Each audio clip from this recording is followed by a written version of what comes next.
How to get unlimited transfer budget on FM26 mobile.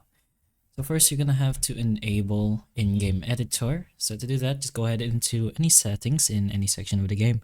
You can do this in-game or in the loading screen or whatever this place is. The settings, just go ahead and press on the view button and you'll be able to see unlockables. As you can see, mine is already on, but if it was off, switch that on, obviously, and then press on confirm.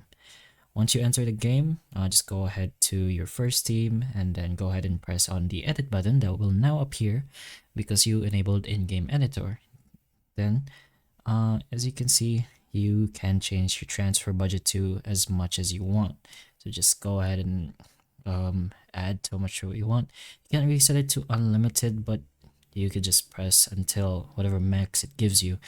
But technically, this is unlimited at this point since, who needs a transfer budget? Oh, the max is 500 million actually, but that's as much as you need for this game. But that's basically one of the only highest transfer budget you can have on FM26. But hopefully the information of this video can still help you, and if it can, please like and subscribe for more videos like this, and that's all.